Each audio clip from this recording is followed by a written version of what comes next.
This is Sports Culture Lab. As we zoom in on sports and culture is Key Cam Key. Hello to you. I'm back. You are back. A question for you. Yes. You're a big sports guy. Have you played sports before? Like team sports? Yeah. Yeah? Back in the States, I used to play for the basketball. I actually made it to JV. You play basketball in the U.S.? You In the play States. JV? Okay. Yeah, I couldn't go to varsity because obviously I wasn't tall enough.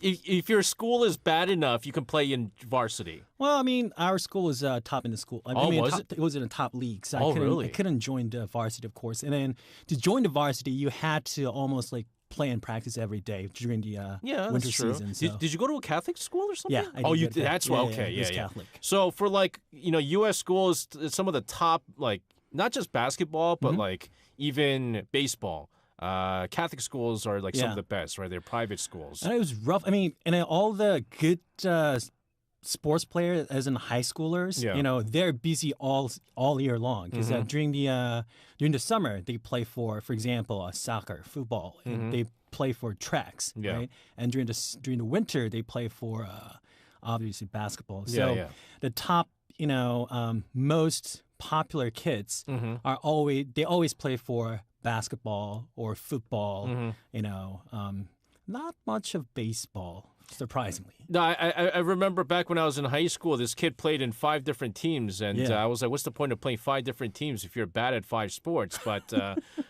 sometimes it's not how many you play, it's the quality of football, sports, but... Did you play sports back then? I did. I played a little baseball, and then I played volleyball in high school, and then I played 2 years in college, and I stopped. Nice. I don't look very athletic, ladies and gentlemen, but back before I was. Today we have a very interesting topic that I'm actually quite fascinated in. What are we going to talk about today? So we're going to talk about foreign national. I still try to figure out the right term. Like, you either use foreign players, or before expat players. Yeah. I'm still debating. What's the right term? Foreign national player, foreign player? We just use foreign player. Foreign player. But then when we use the word foreign player, it kind of seems like we're like leaving them out. But in Korean, we call it yongbyung, right? Yongbyung. Guys, one of the reasons being is because in Korea we're not we're not really melting pot country. And then that's something that we're proud of for some reason, being like one race nation. It's a very homogenous. It's a homogenous. You're almost making our country sound super racist, but it's a homogenous country. Yes, it is true. That was the word that I was looking for. Yeah, yes, thank you. Yeah. But it's not very diverse, which is like the interesting thing is like over in the United States, if like Lee Jung-hoo's playing for the San Francisco Giants, they don't go, hey, we got a foreign player here, but we say it was a foreign signing. They say foreign signing, but. When did foreign players first arrive in Korean sports? Because now, after decades and decades of professional sports going on, I mean, we've had some memorable foreign players. But when did it all start, though? Well, since we've been talking baseball a lot, you might think it's baseball, but surprisingly, it was football, it was soccer. Yeah. And it was back in 1983, and with these Brazilian soccer player, or footballer, you might say, because Peter will be mad. Yeah. Sergio and Jose, back in 1983, who was playing for Pohang Steelworks Adams, which now is Pohang Steelers. Yeah. They joined the Korean professional football, but it wasn't really like actually signing like how we have right now. They didn't have a real system. From that moment on, foreign players began entering Korea in earnest. Clubs were free to sign foreign players, but with certain limits. Up until 1994, only 2 foreign players could play at a time, and after that, it was expanded to 3. Roster limits changed frequently as well. 2 players until 1993, then gradually increased to 5 players from 96 to 2004 before being reduced again to 3 in recent years. So there was no set of rule. Okay, so I mean, you have to understand that still, because we can argue that both in the K-League 1, KBO, V-League, they're all, kind of getting better and better. But it's still not up to the level to some of the foreign players. So it would be unfair when you have like a team that's super rich and be able to afford a bunch of foreign players and they'll just completely dominate them. That's why you put a limit into how many foreign players you're allowed to have. But football is interesting because I didn't know that you were allowed to have 5 at one point. at one point they were they allowed to have even 7. Oh, Between 2000 and 2001 and 2002. Is that 'cause of the World being Cup? because of the World Cup, because so many players were out there to support World Cup. They just simply didn't have enough players on the roster, so they just imported as many as 7 foreign players in one team. They're literally going, hey, we don't have any players right now, and we need players, so let's get some Brazilians, let's get some expat players here. But is there a rule on goalkeepers? This is something that I didn't know. So this is a guy named Valery Sherichev. Shineson. So he actually came to Korea and he changed his nationality as Korean, and he became a goalie's coach at certain, I think it was Samsung's second league team or something, and back in 1999 or something. And he's changed his name as Shineson. Oh, His name is now Shineson in Korean. really? Yeah, so which we're going to talk about it later. But because he was so good, and now foreign players. The reason why we had foreign players back then is because they're so good, right? And because of their physicality, I would put it that way. Yeah. Their strength, their velocity, everything. They're just amazing, right? And I guess goalkeepers back then, we weren't as skilled as they were, and because he was kicking all the goals out, obviously. So they made a rule. So you can't have any foreign goalkeepers. No, not back in '90s. Wow. I mean, even till today, you don't see any foreign goalkeepers right now. No. It's the same way with like basketball. I mean, we'll talk about it later on. But in basketball, you can't be of a certain height. It was ridiculous, right? So if you have like it's basketball, come on. So if you have like a 7 foot tall guy, he can't play in the KBL, which is why I had a buddy of mine, Aaron Haynes. I think he was 6'5" and he was playing center position. And 6'5" is not a center position in the NBA. Nope. Right? That's a guard. They're guard. That's a guard. Yeah. But again, I do remember Shineson. I remember him playing back during the during the 2002 All-Star game, the K-League versus the World Cup Stars. But what about other sports when it comes to foreign players? Well, you think the baseball started first, but then surprisingly, basketball started before. So the Korean Basketball League, the professional league, started back in 1997, and foreign players were first introduced from the start. And a part of the reason was to enhance the entertainment, but also quite simply, there weren't enough players at the time. Yeah.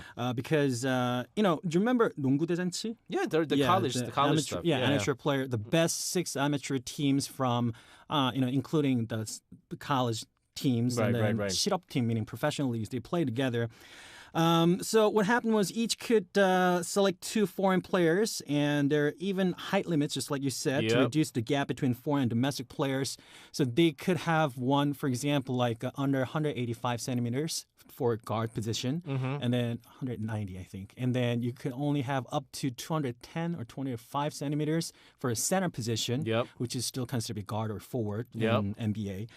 More recently, there's also been a rule limiting foreign players' participation, initially only in the second quarter, now expanded to the third quarter as well. That's just ridiculous. That's because to balance out each team, let's say we have a super, super good player, then if we don't give you a limit, obviously, then that team's going to dominate. And another unique rule, foreign players must earn less than the highest paid domestic player. So let's say I'm the superstar at my team, and you are a forein player. I am right? a foreign player. Then even if you're Stephen Curry, I can't get paid more than you. Yeah, even if you're LeBron James, you can't earn more than how much I'm making. That is crazy. Yeah. How do you know this? But again, basketball is one of those things where height makes a huge difference. It is. And so, now we're seeing more and more tall Koreans, but you can't keep up with guys who are like 6'8", 6'9", playing, like small forward. And these are guys that come into Korea, and then all of a sudden they're centers. Again, a guy who's a 6'5", guard is playing center here in Korea, which is unusual. But I didn't like the number of the quarter limitation. I think that's kind of ridiculous here. But basketball was at one point the biggest thing.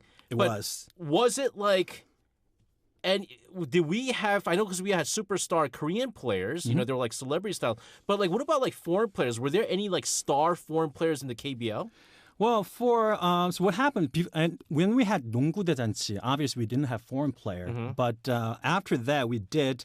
And standout foreign players, for example, Gerald Walker from 1997 when we started it, because he actually played in NBA. And when I first saw him playing, man, he just flew all over. I mean, he dunked probably every 2 minutes, I think. I hate to put it this way, but in Korea, when a player dunks, they make a big deal out of it. When he can dunk and when he can make it, it's not about like how the showmanship performance, how artistic the dunk is. It's like if he can grab the rim and then he can make dunk, then yeah. I remember watching the All-Star Game dunk contest in the KBO. It was like the most like common dunk you'll see, a two-handed dunk. Oh! No, so the thing is, so for All-Star League, we have two different leagues. So we have a dunk contest for the domestic players. We have a dunk contest for the foreign players. Yeah. And now the good thing is we are getting better. We see some windmill dunks now every now and then. But I honestly felt sad when the foreign YouTuber, made fun of like Korean dunk contest. Yeah, I saw that. It's a shame. I know, but it's the height difference, so you can't do anything about the height, Yeah, but then look at Avanto. We were going to talk about it later, but then the Filipino guy, he's good. He's only 187 centimeters. Yeah, but he got hops, though. He has hops. He can dunk. No, he could jump. That's the thing. This guy, I remember. To be honest with you, I don't remember Gerald Walker. Yeah. But Johnny McDowell. Yeah. McDowell, right? 냉장고. For me, he was the most famous foreign player in the KBL. So he stayed for 7 seasons. He played for 3 different teams, and he played 317 games. And recently, back in 2019, he even appeared in a TVN show. And in an interview, he almost made a tear, and he really missed Korea. And one of the reasons he retired is because he was looking for the future, and he wasn't making that much money back then. Obviously the KBL was just a mere start, and they couldn't provide enough money for him to raise the family. So what I hear was I think he was working at some sort of electronic stores, I think, back in the States, and then he was raising his family back there. But he was probably the most iconic figure back then where everyone remembers. No, he was good. He was good. And I remember the TV show that you were talking about where I don't think the kids ever seen him play neither, because this was during like the pre-YouTube days. Everything was on video. They actually had to bring a video cassette tape of him playing. And then his kids are like, wow, Daddy was actually pretty good. He's obviously more overweight now. Yeah, that's what happens sometimes when you get older. And then he had a weird shooting form. Yes, he was like, he stopped and shoot. It was not your typical shooting, but it's just, I think this is where we'll slowly start figuring out that Koreans, when you do well, they'll love you forever. They'll remember you forever. And that's just the thing, right? And so I think, more and more we get into it, we'll talk about some of these other players and why they're a big part in Korean sports today. You chose a song that is probably arguably one of the most iconic basketball songs, but it's the Youngtak version. Well, I just gave a bit of tweak to it because I want to update it. This is Youngtak singing 마지막 승부, Final Jump.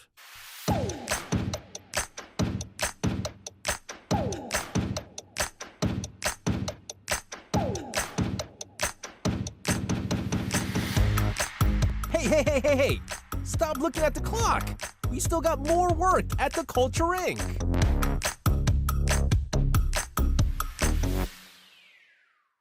We're back in the studio for Sports Culture Lab. We talked about football, we talked about basketball, and some of the renowned foreign players. I want to mention, by the way, we did forget to mention it. We're talking about how there was a goalkeeper who naturalized later on, and his name was Shinezun.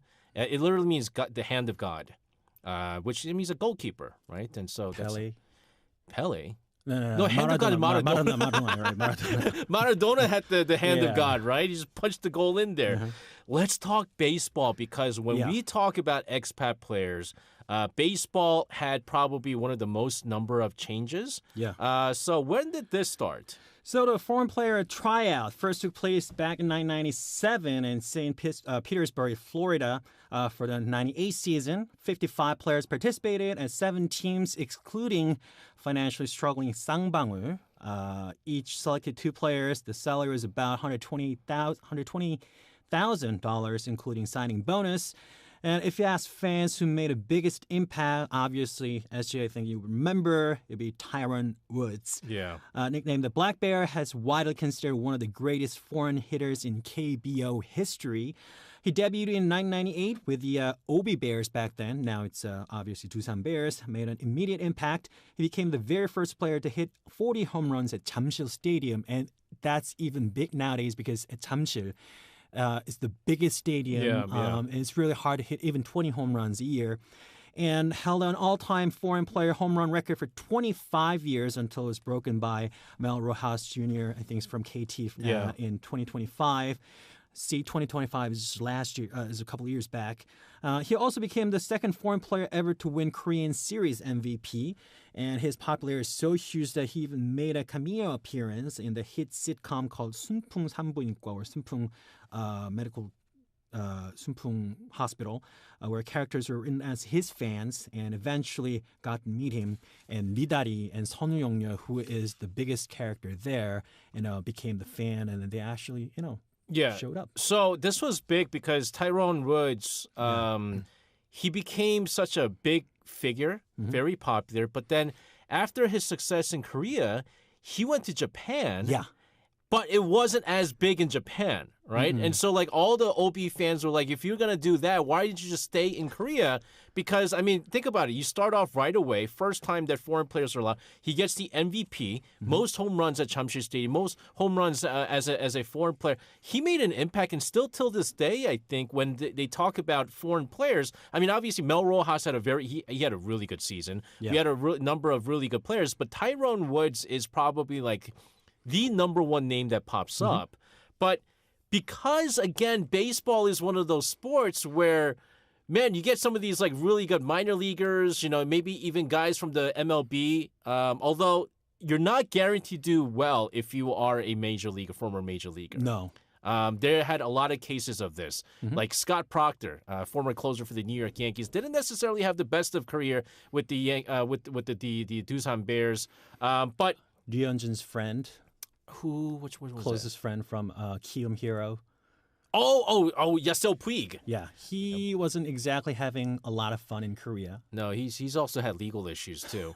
Niger Morgan, former major league player, didn't do well. He got kicked off. People didn't, the coach at the time didn't really like him. But these days we hear the Asian quota system. Yeah. But this is interesting because I don't know if you remember this, but before, a long time ago, they used to have what's called the half foreign system, which means if you're a Korean American or like Korean, I have a friend. Yeah. He's a Korean Aussie. He played for the LG Twins and the OB Bears. Right. So if you're of Korean descent, then you could be a part of it, and you will not count as a foreign player. Right. They had that back in the days. Not for the basketball, though. Not for basketball. Baseball, they did. Yeah. And so even my Little League coach, he's half Korean. He was with the OB Bears in the 90s, in 93, 94, but he left. But now in the KBL, we have this new thing that they starting this season called the Asian quota system, right? So think of it an additional slot. Teams still keep their foreign player limits, 2, but they're still allowed to sign 1 extra Asian player, non-Korean national. So football already has begun using this system, allowing teams to bring in extra players from Asia and Southeast Asia. That means Australia, of course, boosting both performance and global fan engagement. Basketball, on the other hand, introduced it more recently after COVID, adding 1 Asian player to the existing 2 foreign players. And this has brought in guards from countries like the Philippines, where their national sports, of course, is basketball, and Japan, making the game faster and more dynamic. Speaking of Japan, Japan's basketball is catching up really fast. And think about, I forgot this guy's name, the shortest guy who plays in Chicago Bulls now. He played in Memphis. Utah.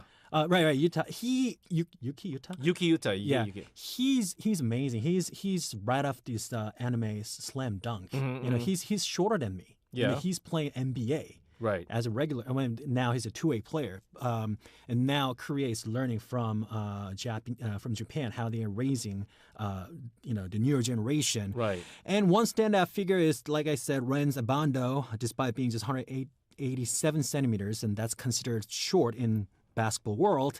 His explosive athleticism led to highlight reel dunks and even a dunk contest win, making him a fan's favorite.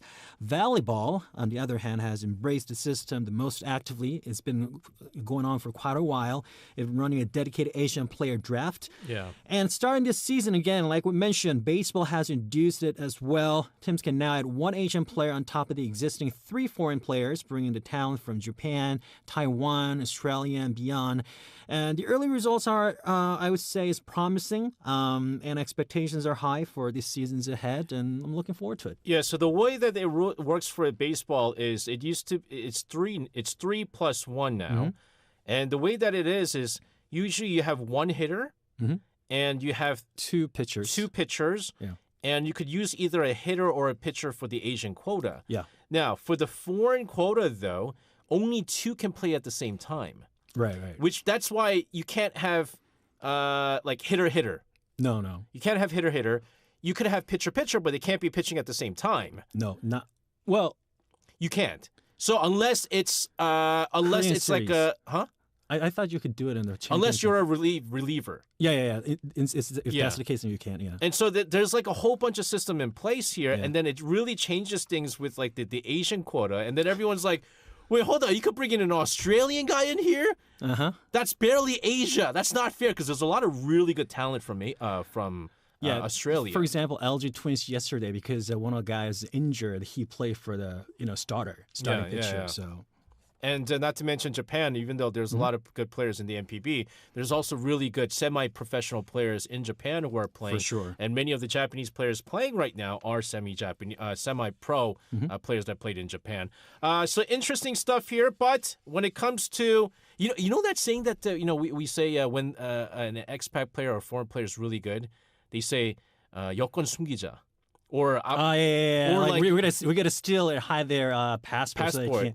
Especially that actually started with a Nipper too. Yeah. And Ewing, the pitcher for Hanwha Eagles. Which one? Ewing? Not Ewing. Forgot. No. It was Ponce. Yeah. There was Weiss. They both said you have to hide their passports. Yeah. But it's to the point where I love the nicknames that they give people. You remember what Nippert's last name was? 니느님. Right, 니느님. 니느님 because it was Nipper plus Jesus. Jesus, 하나님. 하나님, or a god, right? Yeah. And so like they were calling him like, Nipper God. No, one of the things, Nipper, I did have a drink with him one day. Yeah. This was 4 or 5 years back. It's like a couple years after, like a year before he retired or something like that. He said he did not want to play baseball anymore. So he already had a plan to buy. He had a huge farm that he was going to buy, and he was going to end up doing the, farming. Yeah, he got remarried to a Korean woman, and then he started a new family here. Liar! he's like a Korean like the biggest entertainer. He's staying in way Korea. better Korean now. He stays in Korea. He still pretends that he doesn't speak Korean. Guys, there's now a lot of players who love Korea so much that they actually stay in Korea, live in Korea now, get married in Korea. So he's actually one of those cases. We're going to continue to talk about foreign players and the kind of impact that they have here in Korea. And another very, very iconic sports song. This is Lee Seung-hwan with Dunk Shoot. Of Lee Seung-hwan's dunk shoot or dunk shot. This is till this day, that bothers me. What? It's a dunk, not a dunk shot. Not a dunk it's a layup, shoot. But then they always say layup shoot. Dunk shoot. I can't get used to it. It's not a shot. It's a dunk. 3-point. 3-point is a 3-point. Yeah. Let's talk about these foreign players, and I used to start do a lot of sports stuff, and so I had a opportunity to be friends with a lot of these expat players, and it was always talking about, we always talked about what makes it so difficult playing in Korea. They always talk about the diet, the food, but also the language. You got to communicate with your teammates. And so, let's talk about how these foreign players who, again, don't speak any Korean, come to Korea with their teammates who speak only Korean because these guys barely speak any English. How do they bond with their teammates? So late 90s and early 2000 are, when they first started appearing in Korean professional leagues. And obviously there's a lot of conflicts and problems, right? Yeah. There are even physical fights back then because of difference of understanding and a different culture. Like when I when I remember me being in high school, back in the States, Yeah. they sort of looked down on me, because I didn't speak English well, and then they didn't understand me. Same thing with them. But then they changed completely. Nowadays, they have a complete dedicated, responsive team for each professional team. And, you have translators. they have translator, dedicated translator. They come prepared because Korea is different, with all the K culture, and then we carry a real global weight. Back in 90s, TV shows would feature foreign players trying Korean food like kimchi or samgyeopsal, kimchi stew for the first time, tteokbokki on the street, helping them connect with fans. And then in Korea back then, we only have like 3 or 4 channels, right? KBS, SBS, NBC, and maybe a few other channels. So when they see them on TVs and then trying to get familiarized with those Korean food, then that kind of gave them an idea, these guys from other side of the world come to Korea and they try to make a living and they try to get closer to Korean culture. Right. So they kind of give them, I guess, sympathetic feeling of, being close. But these days, it's all about social media, too. Players actively engage with fans, take photos, sign autographs, and those with great personalities often take initiative to joke around with teammates. When I see a baseball game nowadays, when, for example, first base is a foreign player, let's say, then when the Korean guy comes over, then they try to make a joke, and they try to make a joke with Korean, even though they don't speak Korean, The funny thing that I saw was like the Korean players try to teach the foreign players like the Korean culture. And so you have this guy who's like a superstar, right? He's good. He's a good foreign player, but he's young. And so you have like these Korean players like, hitting them in the back of the head, 인사 안 해? 인사해, right? Like bow to me, right? Yeah, bow to me, yeah. And so you have this big guy from like the U.S. He's bigger than every other player. Going, 안녕하세요. 안녕하세요. They do the 90-degree bow. And I love the fact that like they assimilate themselves. I mean, it's jokingly. No one is going to go, hey, why aren't you bowing to me? No one is doing this out of force. It's a joke. But I love the fact that they're doing this. I forgot who he was. He played for the Kium Heroes. The fans made him using, the home run ball, the snack. They made a bag out of it. And he wore it. Is this guy from the Major League? Yeah, he's from the Major. Oh, yeah, I know. He's a good-looking guy. gosh. I forgot. Jamal. No. I forgot his name. I know who you're talking about. He got hurt, and then he left the team because he got hurt. But he played for Kium. He was an outfielder. And fans loved him because he took the fans gave him like this backpack made of home run ball snacks. And he wore it to the games. And they're like, oh my God, we love that, right? And so like Koreans tend to love these foreign players who easily adapt to Korea very well. They try to speak Korean. Ryan Weiss, who used to play for the Hanwha Eagles, he's now with the Houston Astros. His wife was even more famous because Haley, she used to come out on social media talking about how much she loves Korea. And she used to promote Korea. And she came out in, 한국 처음이지? What is it? 한국 처음이지? 어서와 한국은 처음이지. 어서와 한국. And she came out with her dad and stuff like that. And so, like, fans love her even more, right? And I like LG Twins' pitcher, Wilson and Kelly, those two guys, is because they were the first to learn to say sorry when they hit the pitch. So they will go 죄송합니다. 죄송합니다. It's like with properly taking off the hats, because a lot of foreign pitchers, they did not know and they didn't understand the culture before. That's very important because in the majors you don't see anyone like bowing to them and saying sorry after they do the hit by pitch. But here in Korea, if it's a legit mistake, you do that. And I think the one thing that I think a lot of foreign pitchers had to get used to is the bat flips. Because right in the U.S. you do bat flip, it's a fight right away. And so like there were people, players before in Korea where like you see all these bat flips and they get so upset and they start fighting, right? But you're in a different country. A bat flip is kind of the norm here. But let's also talk about foreign players that later become naturalized to become Koreans, and the names that they come up with is pretty interesting. Do you know Hu In-jung? I have to be honest with you, I don't remember. Okay, Hu In-jung, I think her producer might know.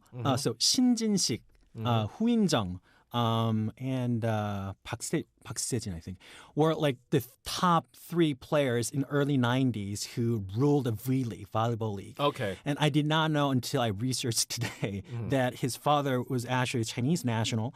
So what happened was Hu In-jung's father was a Chinese national, although he was Korean.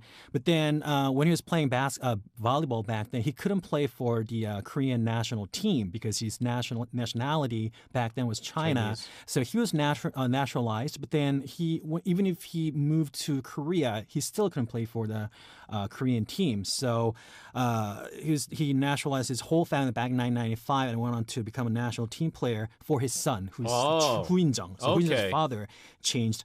Valery Shanchev became a Korean citizen in 2000, so that's why he changed his name to Shin-Hye-son.